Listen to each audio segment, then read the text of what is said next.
Hotline Miami 2 Wrong Number offers what most sequels do, more of the same. But considering how nothing was even comparable to the first game, that isn't necessarily worthy of scoffing at. Hotline Miami's signature formula begs to be exploited since it's the sole filler of that feeling.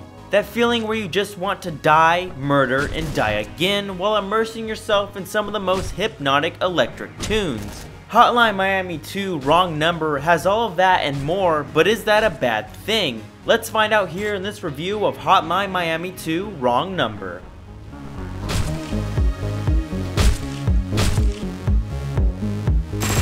Hotline Miami is a hard game, but describing it is probably the most difficult part. It's a top-down, stealth, strategy, puzzle, shooter hybrid where murdering everything and staining the carpets with pixelated blood is the goal. You're equally as fragile as your opponent, so it's a duel of glass cannons, except you're always outnumbered. Always having the odds stacked against you combined with the non-existent health bar makes it hard as hell, and the game revels in that fact.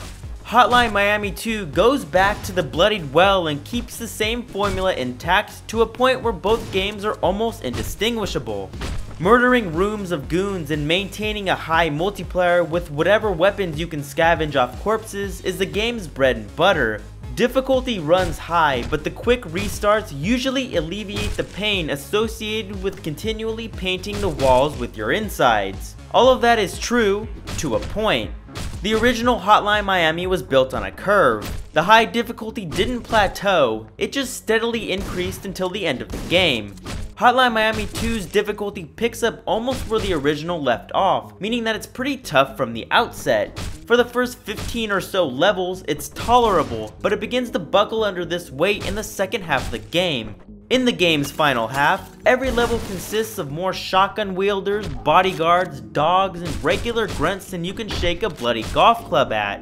It's not that I'm a baby and can't handle this, it's just unfairly harsh when the difficulty is bent this far. It's doubly insulting when you consider that the game holds you hostage in every level until you complete it. There are no mid-level checkpoints, so if you can't beat a level, you have to pound your head against a wall until you make it through, or just start from the beginning on another day. Or the game will make the decision for you by crashing and forcing you to restart anyway, which happened to me at least half a dozen times during my playthrough and never got any less annoying.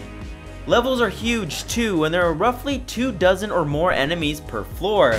You're more likely to die from an off-screen shotgun blast because of the large levels where not everything is immediately visible.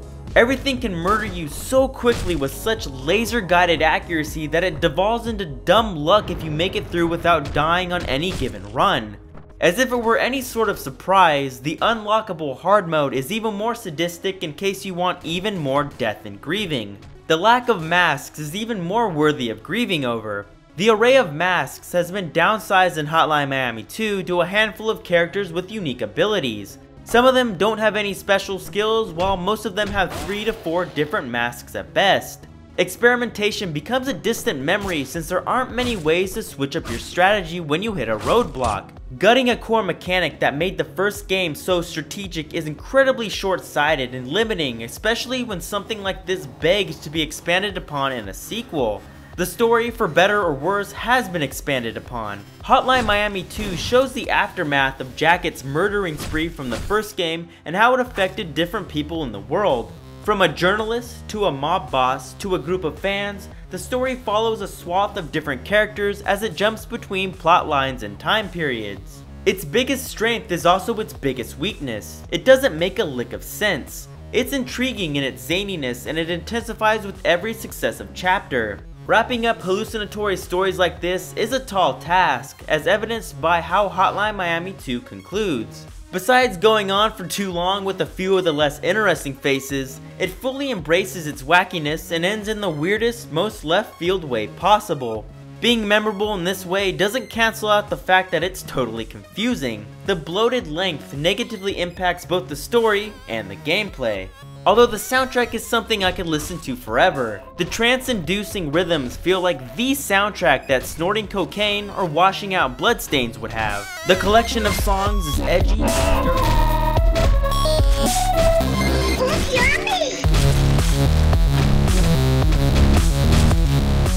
collection of songs is edgy, dirty, and goddamn amazing.